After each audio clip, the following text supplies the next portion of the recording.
Monday Club anymore. It's Sunday Electricians podcast. I've got some issues here, technical issues as usual. Sam always has technical issues for the first 5 seconds, don't you think? Your computer always goes balmy for this little intro bit we do. Right, okay. Hello and welcome. It is the Electricians podcast. This week we are talking about marketing. Because Jamie's left it to the last minute to come out of anything decent. No. Sorry. Our guest today, and the reason we're going to go down this marketing route because he's quite a unique guest, someone who does something a bit odd, and I will say it's odd and really dangerous actually, because I just think it's mental. The resident lunatic, Aaron from Cycling Sparky. Cycling Sparks. Oh, whatever, man. Does it matter? It does if you Google him, doesn't it? You know, Exactly. It does. But listen, links in the show note below. Aaron is our guest tonight. But before we get to that, I want to quickly dive into it's not possible to do this podcast without our sponsor Verso. They do fuse boards, they do socket switches, whatever you need to rewire a house in terms of socket switches and fuse boards. Their stuff is really high quality, and it's not only high quality, it's reasonably priced as well. It's some of the best stuff out there, in my opinion. That's only my opinion, and I'm pretty dumb. So, however, it's good stuff. Go and check it out at versoelectrical.co.uk and check out their webpage as well. There's lots of interesting stuff on there. And as a side note, Will is also knocking out a load of content at the moment to help Sparks understand some of the more technical stuff in real layman's terms. It's the best in the industry right now. No other manufacturer is knocking out content the way Will is in such an honest and relatable manner. Go and check it out. It's almost like boring. It's great marketing, isn't it? That's what I'm getting at. After we just said kind of marketing, it's great marketing what he's doing, and it makes you feel invest in that product like we are. And check it out. I agree. Right, Jamie, do something whilst I sort this out. Sam's fanning around, so we've got some news. Or we're not doing the news. No, I've got news, but talk about what you want to talk about first, and then we'll do the news. Oh, I've upset a few people this week, unsurprisingly. So I just thought. I don't know any of this. I've upset a few people this week, right? Who? I'm going to go into it. I'm not going to name names, but I have upset a few people. Right? Who? Okay. And I want to set the record straight about. I'm not. First of all, hold on.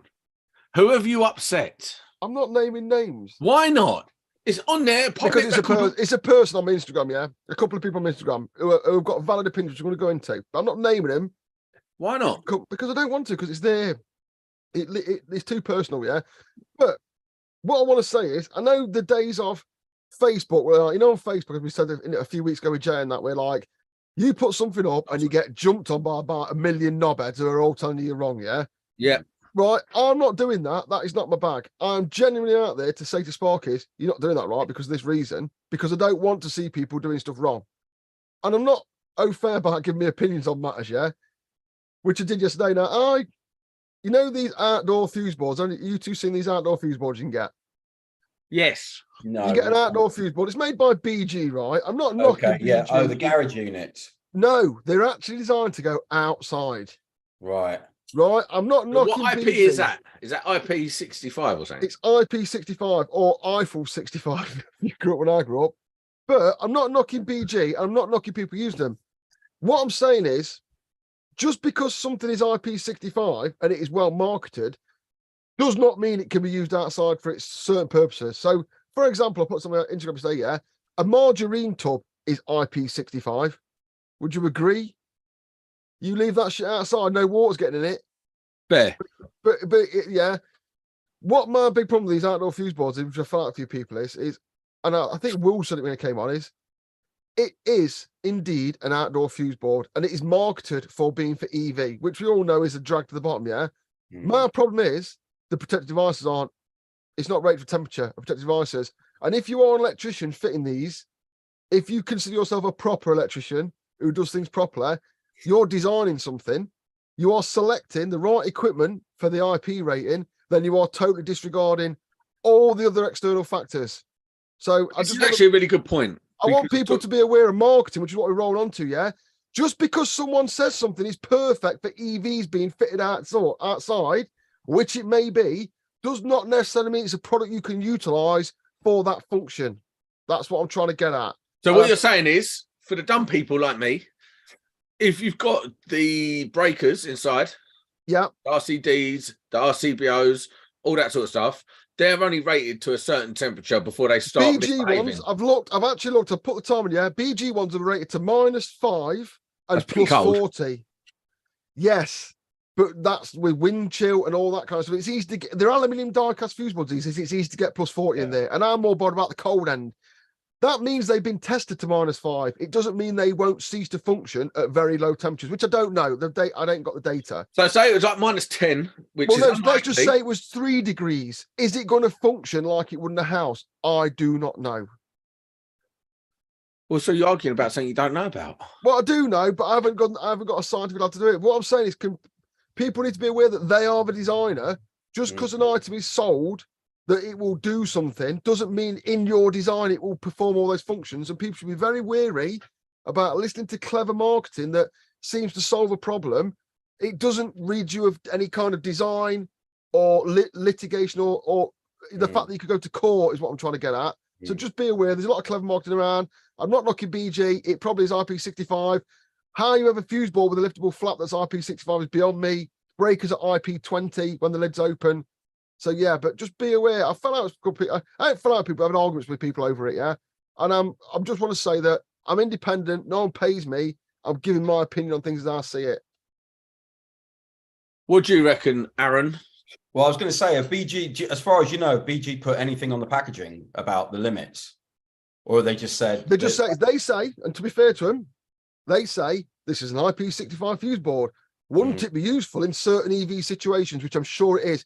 For example, if it was under a carport, some secondary thing, but I debate whether the temperatures would be right. So they're not saying, oh, this is the perfect solution, use it for this. Yeah. But I think people interpret it as that. I think and it's a good... Go on, are they coming with the breakers loaded? I don't believe they are. I think you buy them additionally. So I think you are, I mean, I would imagine the regs say you are tied to their breakers because it's their enclosure. I believe. Knows a man for this? Will from Verso. He will know what the operating. He would, and I remember Will. I don't want to misquote Will, but I remember someone saying, I can't remember who it was. I don't think it was Will. They wouldn't make one. Also, I have fitted fuse boards externally in enclosures. So I've just took any manufacturer's fuse board and put it in a Sorel box, and I've always fitted a heater. All the substations I look after at work have got internal to the room and internal to the switchgear heaters. So for that reason, I went to a major manufacturer's site tour the other week. It was Proteus. I better mention it because they invite me there. Every single one of their PV installs. Don't say that because Proteus shit compared to Verso. Yeah, but they don't do that. Right, we're not going there. Right, I don't promote Proteus as shit. They have an excellent EV factory for EV switchgear for big stuff, yeah. And all their panels I saw had heaters in them, which I thought was a great design thing. I'm just saying, just beware because when's the most likely time someone's going to have an accident? It's raining, their EV car trips, you flick open the lid, it's an IP20 now, you ram your finger on the breaker and you're soaking wet, and someone corks it. And we all know that the accidents are a series of events. It's unlikely though, isn't it? Like, listen, you're not saying, like, I know what you're saying, but like, relax a bit. Next, you'll be saying, oh, you'll be going, it's against EAWR and you'll be going to prison in about 3 seconds. I'm deliberately trying to avoid the part. Look, E5, yeah, are very technical and we'll put stuff out like this, yeah. I'm trying to be like a more of a normal view. The chances of someone getting a shock off of it, if it's got an RCD protection, is lower, isn't it? 1 minute, yeah. It's a nice sunny, dry day. What's the chance of EV car tripping? Lower, yeah. It's a rainy day. The cable's a bit damaged. It's higher. Yeah. Yeah. Then you are going to lift the lid to reset the device, aren't you? Which is not rated for use by wet hands, which your hands will be. So you're not wrong. Why is there a fucking pull cord in my shower, but I can have an outdoor fuse board? But no one's saying you can have one. It's just a company makes one. So that's what you need to factor into design. Well, I was going to say they're probably getting away with it by not loading the breakers, and they're like, "Well, you've chosen to put those breakers in." What they're getting away with is because they're not doing anything wrong. Yeah, but that's what I mean. They're just selling the enclosure, aren't they? Yeah, I can make an underwater fuse board, I suppose, but as long I can make an IP. Is it 90s? What's the underwater one? I can't remember, but it's an underwater IP. I could make one of them. But as soon as you do a lid, it's going to let water in. I mean, but yeah, just be aware, people. I'm not trying to give out bad advice. I had another one with someone on Facebook about putting batteries in lofts, which I completely disagree with. And just stuff like that. He said that, didn't he? Yeah. I just don't see batteries in lofts. So when it all catches fire, takes over the entire loft straight away. Also, who wants that shit above when they're sleeping? But yeah, I'm not trying to troll anyone on the internet. I'm trying to give out sound advice or my opinions. And I just thought that was one that was worth mentioning because people get taken by market all the time, which is what we're going to talk about. Right, just quickly, I'm going to do the news next because I've got some good bits for the news.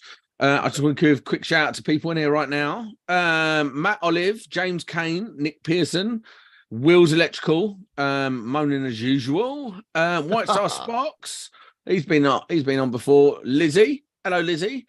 Justin Watson, Crash, and Lizzie again. You could say the same thing about exposed single insulated cables, but you're not going to risk the customers having easy access to them. I'll just talking about the easy access side now as well. I'm just going to add, you know, a few 6 months ago, do you remember? I don't know if anyone saw this. You know, has anyone heard of ABC cable? That's the cable you see on pylons. Yeah. EV installers using these things that clamp around a 25mm cable and you screw it. Yeah, that's it. Yeah. Puts a pin in. Yeah. I was banging on my social media for about 12 months that this was a wank idea and having all sorts of people tell me it was wrong. Then the IT released a document saying I was right. Yeah. So I'm just saying, I am standing by what I say. I think what Lizzie's saying is how easy it is to get to the main core of your electrical installation is quite easy for a fuse board outside, isn't it? But my argument to that is, to be honest with you, you're only a screwdriver away from any electrical installation, aren't you? Yeah. And also, if you really want to put a good EV install up, stick another box in the wall. But I'm afraid with EV, I avoid like the play because it's just if there's a race to the bottom, yeah, EV's there. Yeah, we got approached by a company that wanted us to install, and they were like, "Yeah, we'll give you 150 quid a point." And I was like, "For what?" And like the amount of they were like, "We'll do everything, we'll do the designing. You just have to go and install." And knowing like what it's like in domestic, you just be like, it's never going to be straightforward. And 150. like some of them yeah, are. I know it's mad, isn't it? I know, and I was just like, "You what?" I was like, and like doing all the paperwork and all the rest of it. Taking all the risk. Yeah, exactly. Someone offered me the same, right? You know what they said to me? What? They said, yeah, but you can do 4 a day. Yeah, exactly. I know. Fuck off, mate. On what planet? This one with gravity.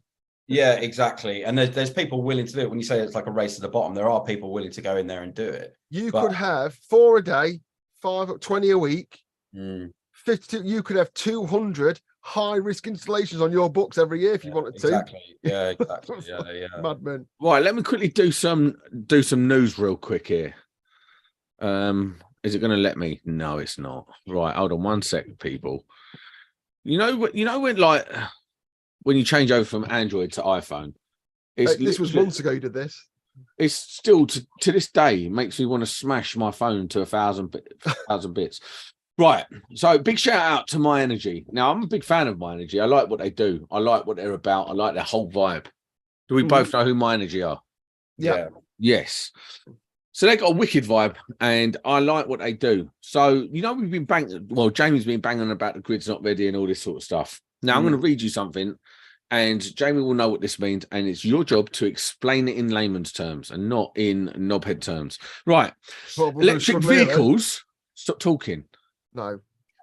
Electric vehicles could be the largest contributor to flexible capacity in our electricity grid, according to recent data captured by My Energy, the UK's largest provider of eco-smart home technology.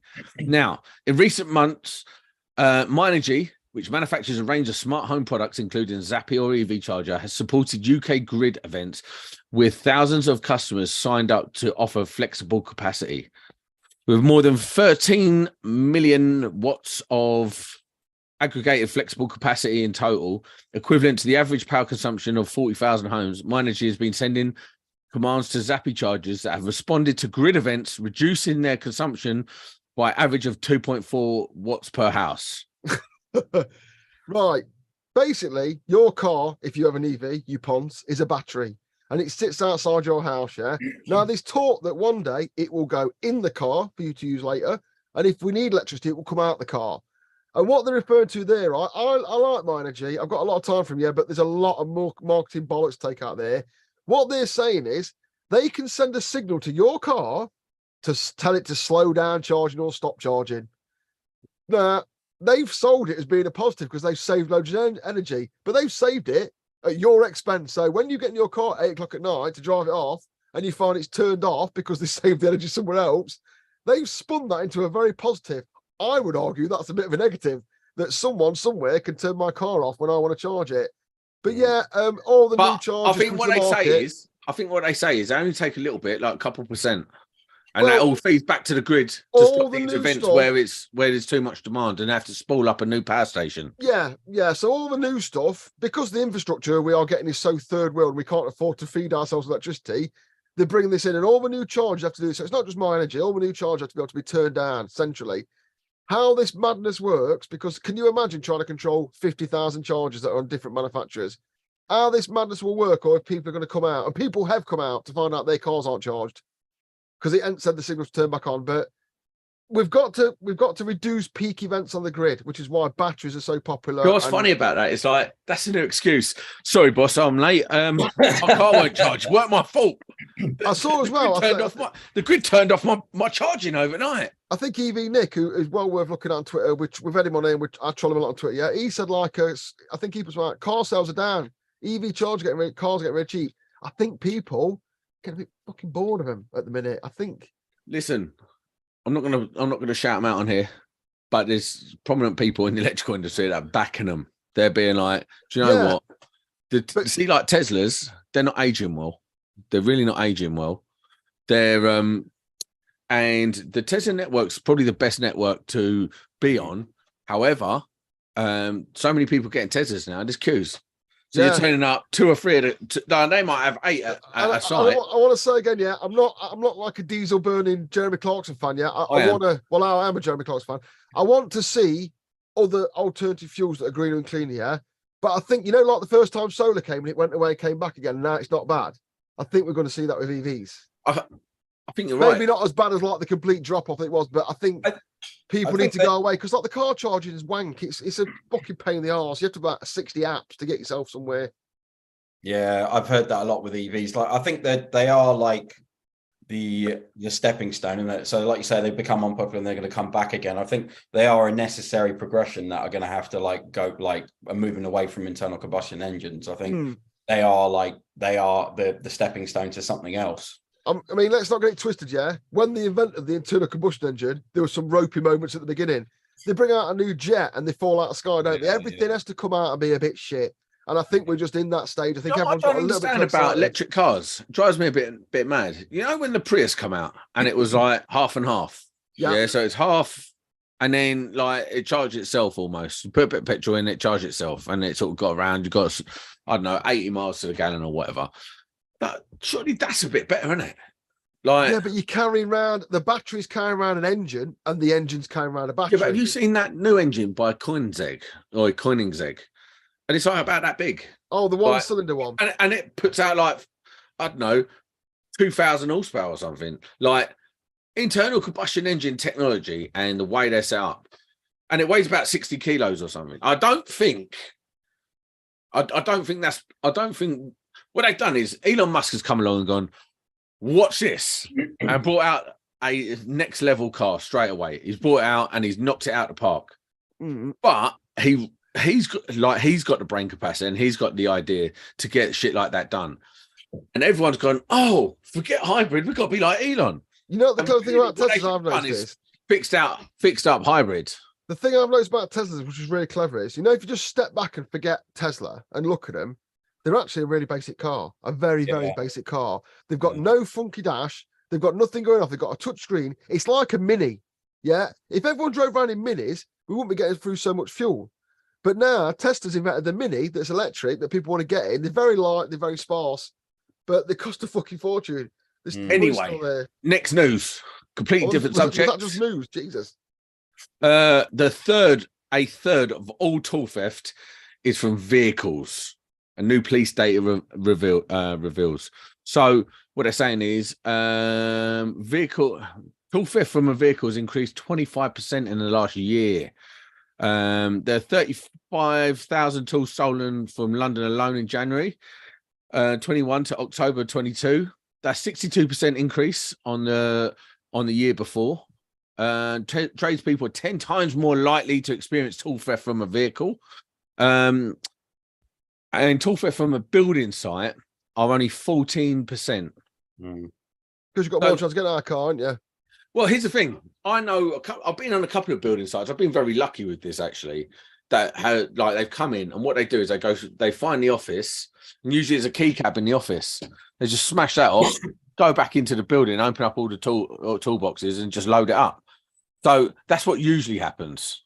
But again, it's what I suppose tool theft is the worst thing out there. Like, how people can do it, I have or even buy it. I have no idea. Like, so I was working on this site a couple of years ago on this job with a pro-Putin Ukrainian called Vasil, and he used to turn up with like tools, and he was like, "Oh, do you know?" He would say, "Do you know how much was this? How much was this?" And it was like, brand new chop saw or whatever. And I was like, I don't know, like 200-300 quid. And he was like, £80. I was like, where'd you get that from? It was like, oh, I got it from one of the boot fairs up in North London. Yeah, I've seen the videos of them. It's cool. Yeah, and I'm just like, but I had to explain to him, that's stolen, right? And that's somebody's work. And he just didn't care. Like, people are just like, well, have you seen the film The Great Escape at the end where they mow them all down with a machine gun? I'd happily let that happen at them car boot sales. I couldn't give a shit. Yeah. Just fucking get a machine gun out and mow them all down. That's genuine how I feel. Allegedly. Allegedly. But no, it's bad, man. It's really bad. I've got some interesting facts there. But see, just to quickly talk about you, Aaron.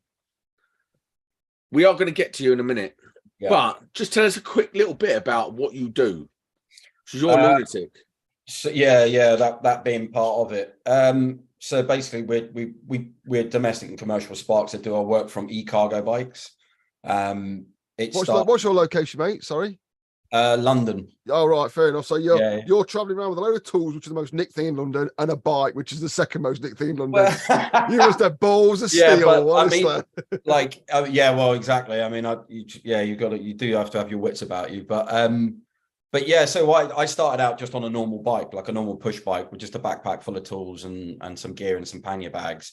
And then eventually I've just done things very incrementally over like 6 years. So I didn't start off with e-cargo bikes. I just started like very small, doing smaller jobs, and then just built it up. And basically maybe a year and a half ago, I basically decided to like take the idea further and basically just push it as far as I could. And I'm still in the process of doing that, just seeing how far I can go with the idea. So as a legit lunatic riding around London, have you had your e-cargo bike broken into, like pulled up outside a customer's house and all that? You've got to keep an eye on it, and you do have to keep an eye on it. You've got to keep it in eyesight, but e-cargo bike theft is like a growing thing, and like we don't keep tools on it overnight. Do you know what I mean? Like, what I'm saying is, if you pull up outside someone's house, in the middle of London, you've got to leave your bike on the street, innit? Yeah. But I mean, I asked some coppers this once, and they said basically, if you can't sell it in an hour, they're probably not going to nick it, because that's what they want. It's something that. So the people that go out and nick them they're not the ones selling. So they'll just go and nick them, take them to somebody else sells them. So if you can't turn that around in an hour, it just becomes a dead weight. And if you can't fit it in your jacket, so when you're doing it, exactly, and your bike, they don't want it. Yeah, right. Exactly. I've got one more bit of news to do, and then I've got to go back to the chat in a sec. Right, one more bit of news it's quite a nice bit of news actually. I'll put it in the group. Right. For audio viewers, Sam's fanning around with his phone. When don't I fanny about? Well, I do it on my phone because my computer's so crap it can't run two windows at the same time and do a Zoom call. Let's speak to the IT department on Electricians podcast. Right, so rogue trainers is a thing. So, like, I don't know, there's companies out there that sell people who want to become electricians courses that one won't get them where they want to be, two won't make them a qualified spark, and three will charge them $7,000 for a 5-week course and then tell them you're an electrician. Technically, you're an electrician. Off you go, mate. And they go out and they look like an idiot. So the industry's fight against rogue trainers. I don't actually think that's a thing.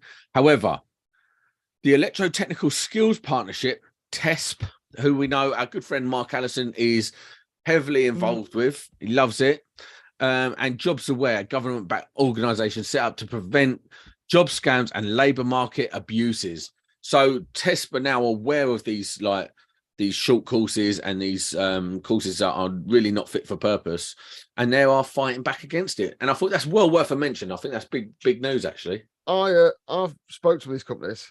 As you know, when I started this podcast, when I was first on this podcast a year ago, I was still working in training, and I worked in training for about 18 months. And we get them at work. We get people coming in who've been ripped off. Where I work was a reasonable trainer, and I advise at the minute there's not a lot of good training places around because there's a massive shortage of lecturers.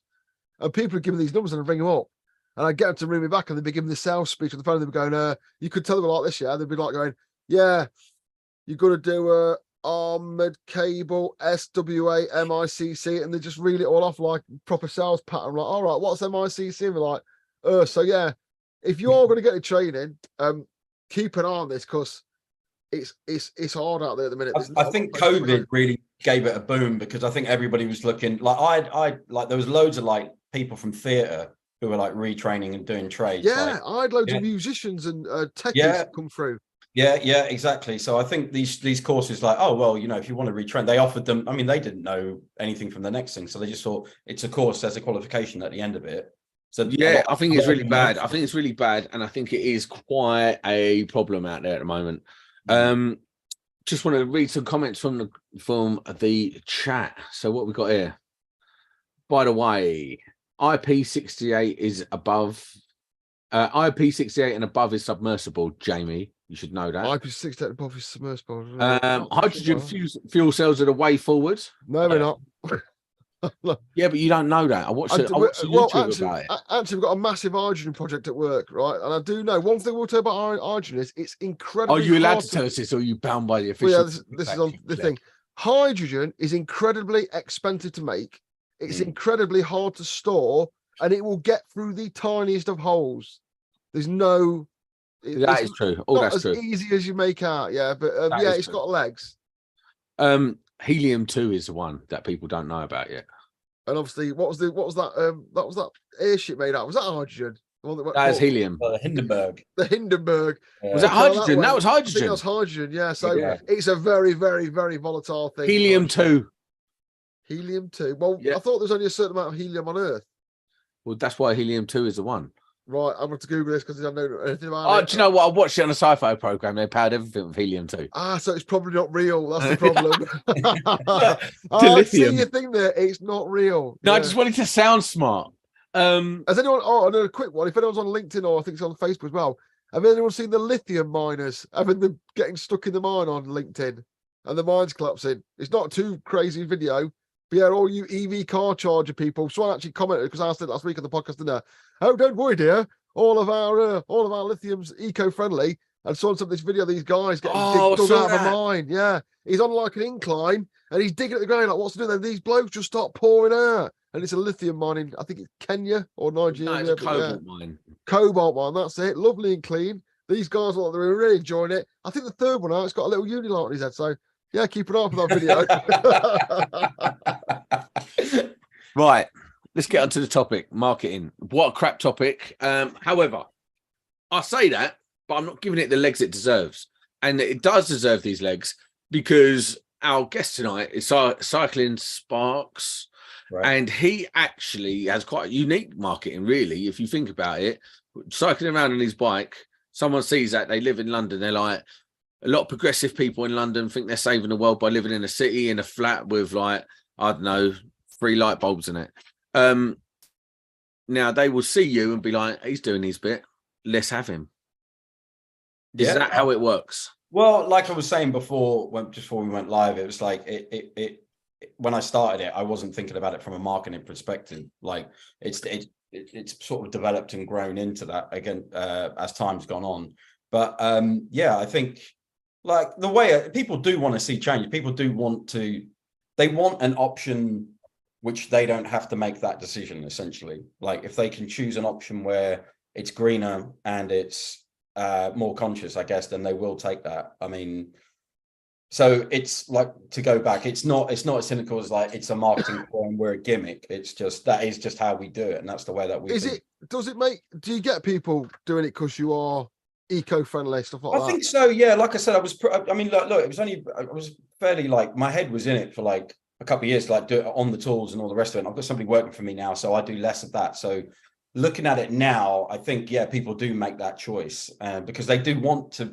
People do want to be proactive about stuff. It's just there isn't a choice at the moment with trades doing that. So what I will say is, what you got, these cargo bikes. I think I've seen you on Twitter. I'm guessing these cargo bikes have got some, either for anyone who's listening or not knowing them, have they got in the thumbnail? But listen, yeah. So basically, it's the new bikes are like massive. They're front loaders, so they've got a box at the front that's lockable, and you stick your gear in, and basically they are electric assist. So you do have a battery which you take on and out. Is it like the ice cream vans, the ice cream bikes?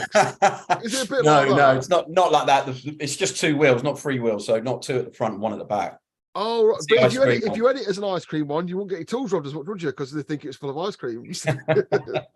I guess one thing also, this with marketing wise, is if 6 electricians' vans drive past me in London, I'll not notice any of them. If you drive past, I'll spot you straight away. Yeah, I mean, it's a savvy move. Yeah, exactly. Like, I just think, I mean, like, look, I mean, the benefits of it in London, and to be honest, like, I'm always like quite careful about this. I'm not saying everybody should do it our way. It's just the way that we do it, and it's what we're doing. Is like, you know, the traffic. I mean, man, I hate driving in London. When I did have a van, I absolutely hated it, and the parking and all the rest of it. You just don't. I don't ever think about it. The sort of the biggest sort of moment was during the fuel crisis last year, and everybody was just queuing up for petrol. It didn't bother me at all. Just carried on and did my jobs. So I'm just interested now, because your bike's got quite a big, takes up quite a bit of real estate, yeah? So you can't drive it like a bike anymore, is that right? No, you can. Yeah. Oh, you can still nip in and out of cars. It's still. Oh, you're filtering. Yeah. I mean, it's because it's longer, your filtering's a bit harder, but like the lanes in London are getting better, and like basically you don't have to filter in traffic anymore. And basically, if you are stuck in traffic, you're going to take prime position just at the lights, and then once you're off, then you turn left. So you can still scoot around and get ahead of the traffic and that, and make some. Oh yeah, massively. Through cars. Yeah, massively. Not as much as like my old bike, but yeah, you can still filter, definitely. And you're always in there. Oh yeah, that's the thing. I suppose. Do you take a normal bike out now and again, or is it always on the cargo bike now? No, it's always on the cargo bike, but I think I need to get back on a regular bike soon anyway, just to lose a bit of weight. So how much work are you doing then? This is the thing. It's really, yeah, it's good, man. I mean, like, well, 2 ways to that. Let me just set this out so you know. Yeah. One, how much work are you getting? Is it working for you? And 2, what work can you take on because you're on a bike? Well, this is it. So yeah, I mean, it's working. I mean, like I said, it was just me up until June last year. Then I took somebody on. And basically, it's just keeping that person busy and some part-timers and some bigger projects and stuff like that. But yeah, we're doing all right. I mean, it's a growing thing, essentially. The business is growing, and we're getting sort of bits of like bigger companies. Like we started doing stuff for London Marathon recently, and sort of taking sort of a bit more sort of commercial works like that, like facilities management stuff. But yeah. But we get that question a lot about what can you actually carry in it. You can carry a lot of stuff on these bikes. I mean, they take 275 kilos with the rider and the weight of the bike. So you're looking at about maybe 90 to 100 kilo of payload, essentially. But I've just bought a trailer last year, so that can take 250 kilos. So are you depot based, or are you working at? No, not at the moment. We have just got a premises. I'm just in the process of moving into it. And you're operating with a certain radius of that, are you? Or are you getting stuff delivered to site so you can go a bit further afield? Well, yeah. So when I started out, it was like, how far can I go? And I was like, right, I'll go up to Angel. And so I've kind of done the hard work already, just doing it on a normal bike. So anything that we do from this point on is just easy. So we can go pretty much, we can go anywhere, but I mean, we're kind of like maybe a 10-mile radius. Which is a big patch, isn't it? For London. Yeah. London is massive. That's a lot of thing. And then obviously, do you have to get a bit more savvy with deliveries, or do you just drag it all out with you? Or like, I suppose if I've got to, 1, be savvy getting stuff delivered, or 2, you've got to go on that first day with chopping stuff out of walls and back boxes and stuff. Then the next day you got to take your cable and your clips. Is it? No. You can take most of it with you. I mean, the sort of longer bits like conduit. Like before I got the trailer, we used to get delivered by e-van from one of my suppliers, but because they would drop in central London. So that's what we used to do. But now I've got a trailer, we can just take it ourselves. So you can, you do have to plan it. I mean, that is the key to the whole thing, is planning everything. Like you do have to think ahead with it and think, okay, so-and-so is going to pick up this for this job today, then he's going to pick up that. I mean, but the bike that I normally ride is a large side. The XL, which is even bigger, can take quite a lot. We've got a set of 4 treads in there as well. So like, yeah, exactly. Yeah, that's what I'm saying. A lot of people sort of just, when they hear the idea, they automatically dismiss it because they think of like a guy in a flat cap carrying a ladder under his one arm and then holding a handlebar with the other one, I think what the problem is as well is when you are doing stuff like this, you're more alert to it. My van outside now is full of shit. Yeah, and man. I don't even work out my own van. It's just full of crap. There's an old set of ladders in there. Well, I don't think about it, but I guess you're thinking about the whole time. You're trying to thin out toolbox, not carry junk. Well, it's interesting you say that because like that was one of the motivations for doing it originally was like, I used to work for a firm and the guy say, get this out of the back of my van. And I'd go in there and it was just full of shit. And I was like, why the fuck are you carting any of this around? Like, you don't even use this on a daily basis. And then I was working on the site with really good Sparks that just carried what they needed. Just quickly, what is the total length of the bike according? I think it's like electrical arcs. 2.2 meters to 75. I think. That's not massive. No, it's under 3 meters. Both models are under 3 meters. Nice. Yeah. So tonight we're talking about marketing. Now we're going to get onto marketing in a minute. I just want to quickly talk about. You used to be a commercial spark in London, didn't you? Yeah. Working on the circuit and stuff like that. So what made you jump from doing that? I know why, because I hate it. Yeah, I mean, like, look, it was the agencies I hated. I just got sick of the agencies. Like, we didn't have any rights. They would just take money, and it was just like lies essentially. Like, yeah, this job's good for six months, and you'd be on it for 3 weeks, and then. It's they'll just say and do anything. But like, I had one. They said, right, you've got a couple of weeks work there. This was when there's a bit of a drought of work and stuff. So I turned up there. Took all my tools. I was a bit green then. Turned up. I was over near London Bridge. Turned up, carried all my tools there like an idiot, like you do.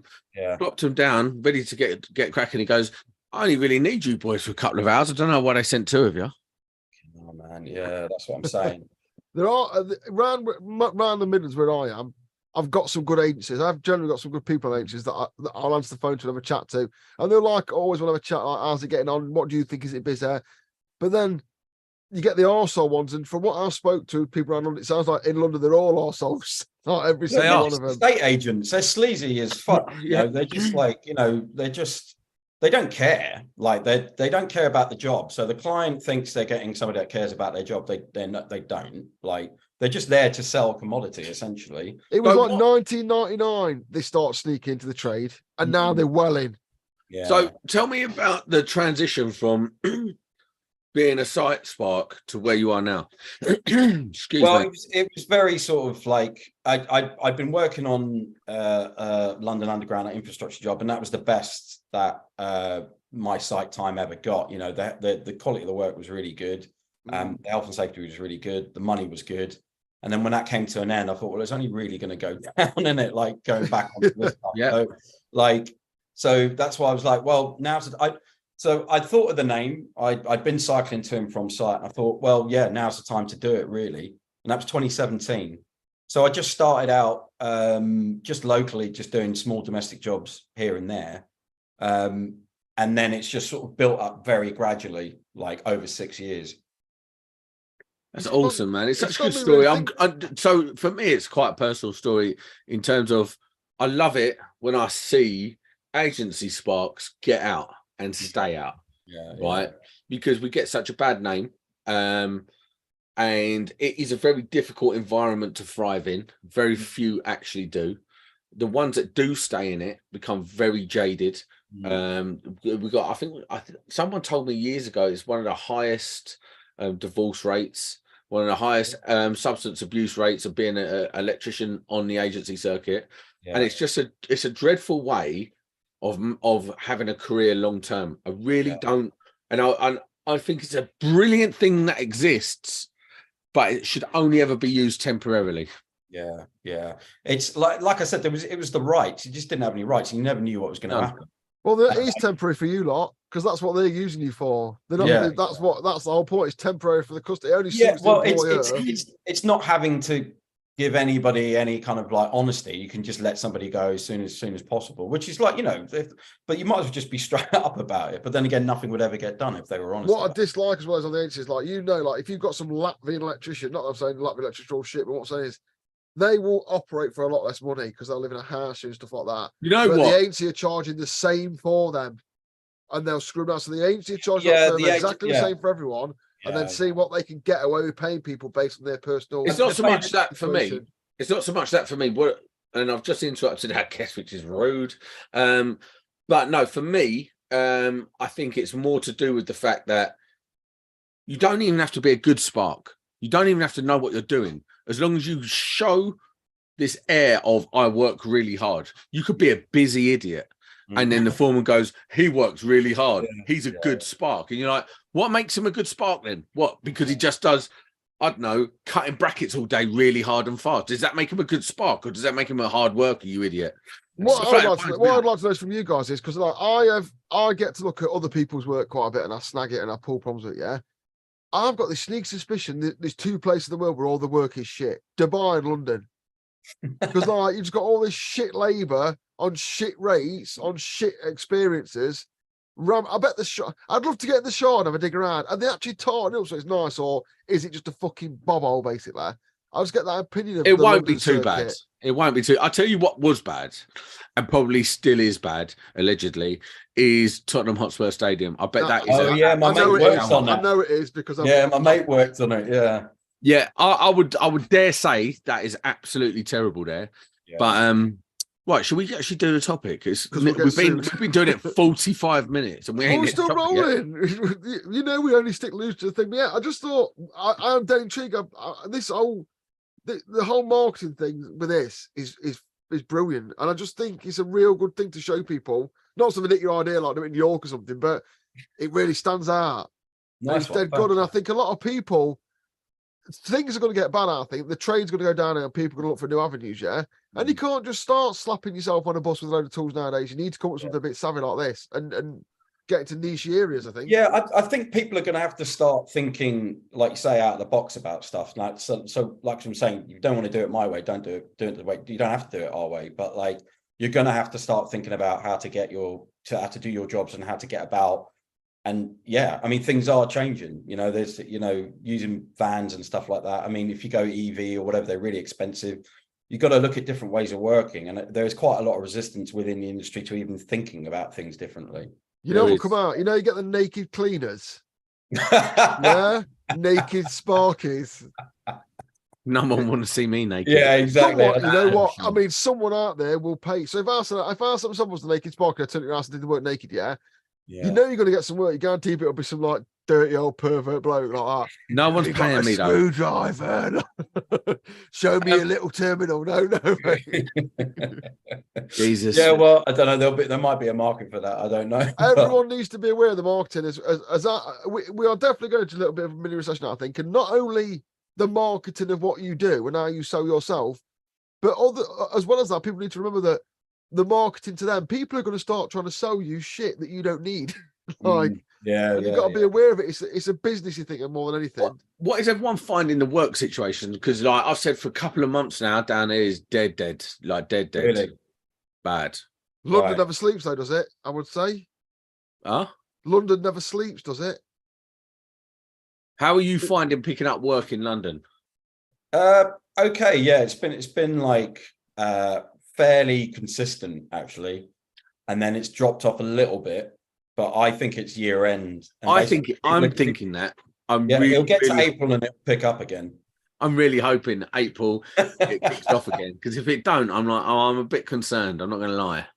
we're going to have a bit more reform for this because we are effectively talking to 4 of us. Jamie, what was you going to rant about?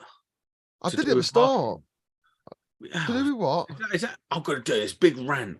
You're going to talk all about marketing now. You hate people doing marketing and all this. Well, that whole bit at the start about the fuse board thing was, it was like, that's one of the things that they're saying this.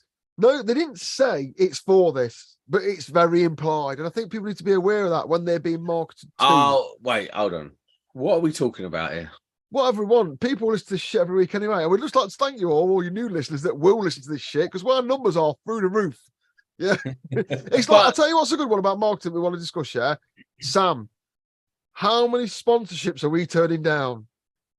Because we refuse to sell our viewers a load of shit. In all honesty, we're turning down 1 a week at the moment. Because, yeah, and and I think that's quite indicative of the downturn in work, actually. And I think if we're not working, if sparks aren't working, stuff that is aimed at the industry isn't selling. So all the peripheral things in our industry aren't going to get sold. So everyone sort of knows what's coming. No one wants to admit it. Yeah. And now they're sort of punting out, oh, we've got this new product. We've got this. I mean, I had one from China ask me to sell, to advertise some new connectors, little crimps. I'm like, what are you talking about, bruv? No.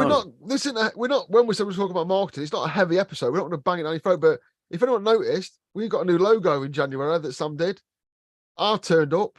We don't take on any advertising we don't like. We want to be the podcast where you come and you get real information about real sparking from real sparks and Sam. And that was our marketing strategy. That's what me and Sam do when we talk about the podcast like that. We're not taking on this advertising, it's crap. We don't want to be advertising like this. We don't need selling on this stuff. We want the opinion of this show and the people we get on it to be respected. Because in the past, I have been a massive whore. Unbelievable. But anyway, I've got to talk to you about the amazing new pull-through Cat 5 connectors I've been using from. No, not really. No, what I would say is... That's not going to happen on this show, you know what I mean? What I'd say is, with marketing side of things, I think you're starting to see it with the influencers as well. I think everyone's starting to feel it. I think there's been a big downturn on YouTube for some reason as well. We're all right. We're growing on YouTube actually in the last couple of weeks. We've done all right. Audio. I mean, no one. The audio's off the charts. Audio's off the charts. I think here's a controversial one for you. Then on your topic you're saying that I think winter is coming for influencers in all trades. Yes. Do you think it's? I do. Yes. I am right. I am on Instagram, Twitter, LinkedIn, yeah, and all that. Follow me, right? And if you don't like what I've got to say, fuck off. Yeah, I don't give a shit, right? I never say like and subscribe and that box. Yeah, I couldn't give a fuck. I'm just on there because I'm trying to give some back to the industry. And there are loads of great people, and we have them on this show. Yeah, I don't think we've had anyone on this show who's a fucking bellend, but there are a lot of people out there, and you think, oh, follow them, and then you realise every single bit of content they put out is them flogging some old shit. And you're like, where's the sparking? Anything. Like every single thing, like there's no some of them haven't even got any content. They're just fucking flogging stuff. And then there are great people out there like Jay went on last week, Big Old Dino. We say the same people all the time. Like me and Jay were talking that. Me and Jay were talking on Instagram. Basically, like he was cutting out something with a pad saw, and I was like, "Yeah, that's how you do it." I think the problem is like everybody sort of thinks like you're supposed to start off with really Gucci stuff, like all the nice stuff, and it's like that isn't the way it works. No, you sort of build up to that, but like I think. Like for sort of younger electricians coming into it, they're under the impression they've got to have everything at the beginning, and that isn't the way. Do you know what my first toolkit consisted of? A pad saw, Jay's old saws that he bought on the market. You know, at Screwfix they do they do a kit, a bag with all stuff that you need. Like the only thing it don't come with, it comes with pliers, long nose pliers, a set of screwdrivers, not even VDE ones. All the other bit, a ruler, a tape measure, all the stuff you need to get yourself going on site. And then I bought a couple of pairs of 5-0s and then a 5-0s. What the fuck's a 5-0? Adjustable bench things. Okay, fair enough. Everyone knows what 5-0s are, bruv. Anyway. And then Yeah, and just a pair of proper cutters. And that's what I went to site with, and a Bosch drill. I bought my first drill was a Bosch one. I'll tell you how powerful influence is, yeah, right? And it is a fucking powerful media form, right? You can get any old people to buy any old shit. Because when I was at college and was a lecturer, like 18 months, well, we're talking over a year ago now, yeah? I'd get lads coming in and ladies. Well, no, not ladies, because they're not as thick as lads, yeah? So no, just lads coming in, and one lad, no wrong with him, dead nice bloke, right? But he's what I would refer to as an electrical enthusiast. There's a massive group, and there's probably people watching this who are electrical enthusiasts, yeah? They don't actually want to be sparkers, they're just in love with the idea of doing it. Rocks up, all this pack-out gear, all Wearer screwdrivers, all the Nipex stuff, all fucking brand spanking new. Looked like he'd done a trolley dash in a fucking, I don't know, in a CEF counter. Yeah. He didn't have a fucking clue, but he had loads of dead good gear. And you know what? If he works out his, yeah, he's a dead nice lad, and his heart was in the right place. But yeah, but good for him. There are other people that are like that. They've got loads of gear because they've seen all the influencing going off. They bought this shit. There'll never be a Sparky while there's a hole in their arse. Oh, do you know what? Do you know what? Last week I went to a job, right? I started at this job, got there, looked in my boot, and I was like, well, where's my drill? Where's my batteries? And where's my charger? And where the fuck is my multi-tool? Because I'm doing second fixing and fannying about in new build flats at the moment, right? So I spent a week without a drill or a multi-tool working in flats. I had to use a pad saw and I had to use a screwdriver and this nonsense because the person who knocked me last week wouldn't let me go back to site to get my tools that I'd left there. So I just had to rock up there and get them myself. So yeah, that was. I mean, going back to like starting out on a normal bike, it's again like when you start a business or anything like that, you know, but now you're under the impression that you got to have everything from the word go. That isn't the way it works. No, like, it's not. You've got to really just build up and see what works for you and see how you work, and then just build it up like that. It's the same. If you have all the Gucci stuff as well, you don't learn. Like we was on about this last week. Like when you're doing it now with the pad saws, it's great that you've got 55 different size Starrett hole saws, but at base level with a pad saw you can do anything. But it's a skill to cut out with a pad saw. It's not a skill to drill hole with a Starrett cutter. Yeah, and it's like that. I use the armor cutting ones, the tools for that, but I can still use a junior hacksaw. Yeah, exactly. And if you get sport with all the gimmicks, you can never revert back to basics. You know what? But what's better? Like I don't buy them. Those there's two things. There's two of them. I love mine. Who's arguing with about them? I'd rather use a junior all day long. Mate, when you're making off thousands of cables, hundreds of cables a day, they are really good. I love them. It's just personal preference, isn't it? Some people probably hate Wagos. I think Wagos are the last real piece of genius invention to hit the electrical trade. But some people would say they're absolute shit. I want to use connectors. But there is a bit of opinion on that in there.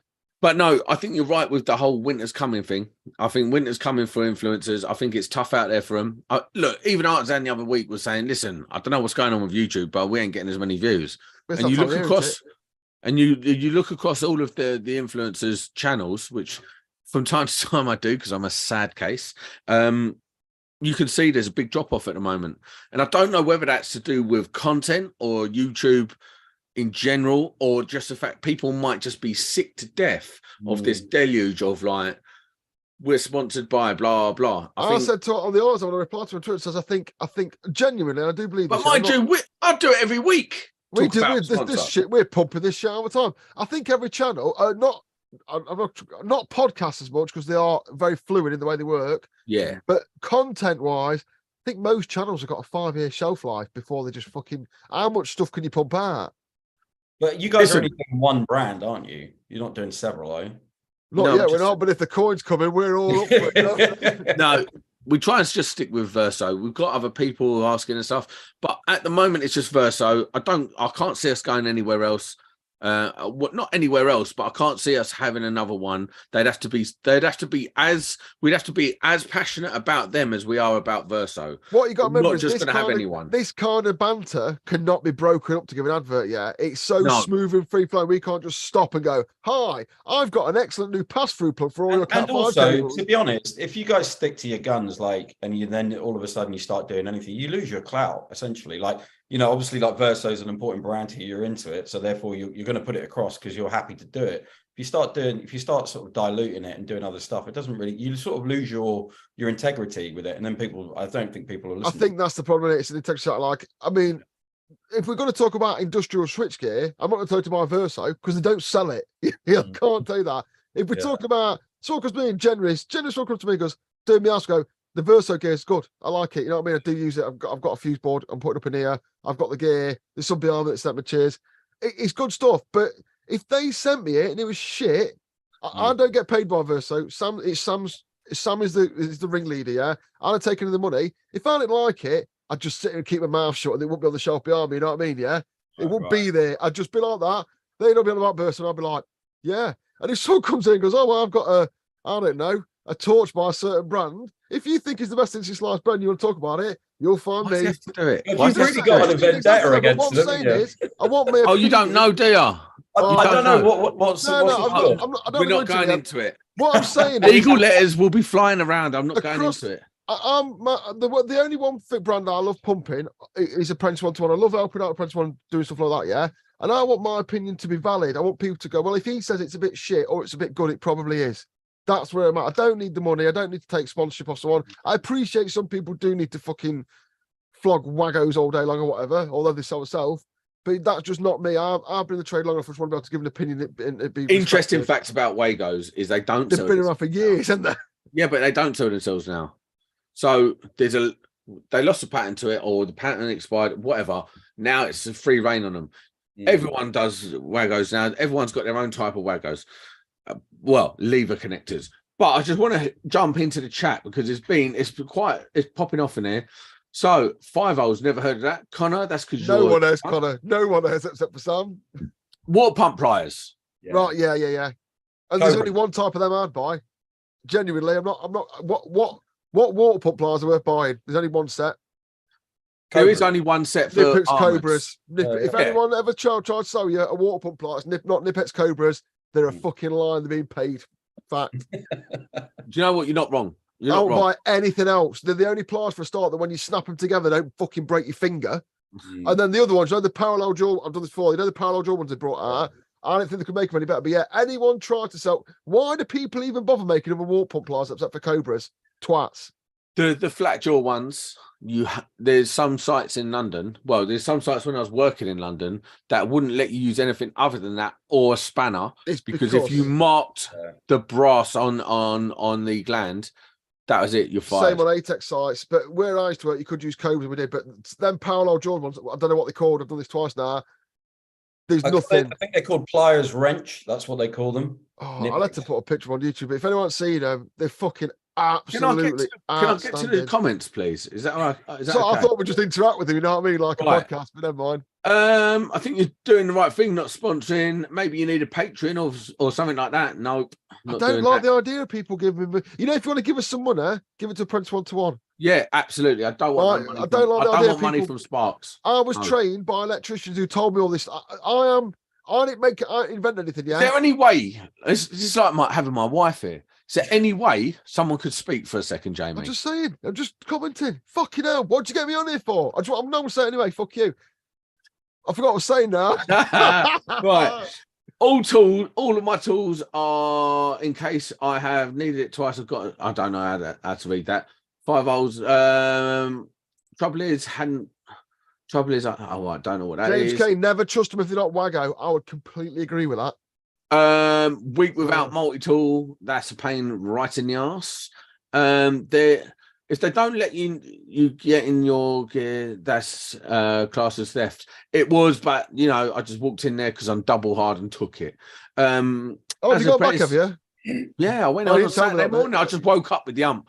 My wife was moaning about it. I said, shut up. I'm going down to He woke up, did 2 tramadol, went down there, got his tools back. I didn't even press the code on the gate. I just nutted my way through like a rhino. Any apprentice I've worked with me, they do SWA with a hacksaw and a knife till they get it right, and then they can use an armor slice. Fair play. I'd agree with that. My apprentices this is Water Sparks. My apprentices are only allowed to use old school tools and skill sets first. then they can use the tools they like after. But first of all, they've got to learn properly. Fair enough. Hackwood Electrical, Weehaw. Listen, I'm a massive Weehaw fan. I think all their stuff's top notch and not as dear as Nipex. James Kane, I never trust them if they're not Wago. How long before other manufacturers start cutting costs on materials? I mean, that's mental, isn't it? Like, you know the Wago ones, you know the clear ones, which you think of the 2-2 ones? You know the grey ones they used to do? I don't even like them anymore. I want to see inside it. Like, they're the only ones I'll let people use on sites. Yeah, whatever. What is your opinion on Wagos? In or out? In. Yeah. I think they're probably the most important, like you say, one of the most important inventions for the electrical industry. Though. Not on sockets, I'm out. You know the ones on sockets? Yeah, I'm not into that. Yeah. It doesn't work. It doesn't work because when you put them on in a cable, you know, if you put one on the cable and feed it to a box, you sort of take the Wago in, don't you? But when you put in a socket up, you're forcing the cable to do things they don't want to do. And I'm not big into that yet. And I've heard they're not that great, the ones that do that. But yeah, like you say, the first one's never as good as the second one, is it? I've not used them yet, those sockets. No, I haven't used them. I only use Verso. So I don't know what you're talking about. Till Verso doing, you can pretty much suck my balls on the manufacturer. Then they're awesome. As soon as they do it. Oh my God, Verso, you're so amazing. I love you. Look at all my Verso shit. Forgot about the tramadol stuff. That was well funny. Listen, Biker Chris, it's not funny. MK Wago sockets are gash from Hackwood Electrical. My combi drill I got from Homebase 20 years ago, £24. It's still working great. Listen, we've all had things like that. But I had an Elu. My first drill, the first prod drill was an Elu. Does anyone remember Elu? Which I think DeWalt bought my, and when I bought it, I was like, oh my fucking God, I've made it. It was like the first drill I picked up and I was like, this is what about that first time you buy a kit like with like 7 or 8 pieces in it and it turns up and you open the box and look at this, it's like bullion pulling out gold. I felt a bit good for one of my mates. He started a couple of years ago. I've like been well in by then. He bought a DeWalt combi drill and he was obviously really, really proud that he'd gone out and bought his DeWalt combi drill. He's like, look at that'll last for some time. I was like, mate, that'll last you 6 months. Yeah, in our game, drills are consumable. Like they're just throwaway consumable items. It's like, no, this will last me ages. The first one I bought was a NiCad Ryobi. Oh, Ryobi. They're a really good tool brand in America, aren't they? Yeah, about 2003, 2004. At that time, I mean, any battery drill was a tool, wasn't it? Yeah. As Louis Electrical says, Boddington's for all tools. Now, listen, I've seen that Boddington stuff, and it is sexy as. I haven't really looked any further. Tramadol sparks and Wago fuse boards are coming. You know the Boddington stuff. I just want to come out on some of the Boddingtons. Yeah, apparently, I'm not sure. Their screwdrivers are amazing. They fit everything. Yeah, I think Sam, the guy who works for me, uses them. He's happy with them. Yeah, apparently their screwdriver. I believe you can buy them all from loadout.shop as well for all your Boddingtons. Yes, you can. Go and check them out. The screwdrivers, I'm really keen to try screwdrivers, but I'm not going to yet. But one thing I do hate to see, and I've got to say, Cher, you know, if you don't need insulated tools, don't buy them. You don't need insulated socket set. They're for linesmen. Yeah? Everyone in your toolbox makes you look like a penis. You do not need insulated tool. If you are near a socket set as in an X-head with an insulated toolkit and you're a normal Sparky, you're doing it wrong. So yeah, just be aware of that. But they are good gear. Right. I feel like we've come to the end of this podcast. Thank you very much, Aaron. Cheers, guys. Thanks for having me on. So, mate, we'll definitely have you back on again. When it's Are you on the socials, Aaron? Are you on the? Yeah, can we see you cruising around on the gram, Twitter? Yeah, so it's just Cycling Sparks. Just type it in. It's all right because I want people to see. Because Sam sent me a picture of your bike. I'm like, fucking, how are you getting that down some trouble? So yeah, if we can have a look at it, that'd be great. Yeah, man, have a look. Thank you on the socials. Links in the description. There won't be. He says that every week, but Electricians podcast. We are out.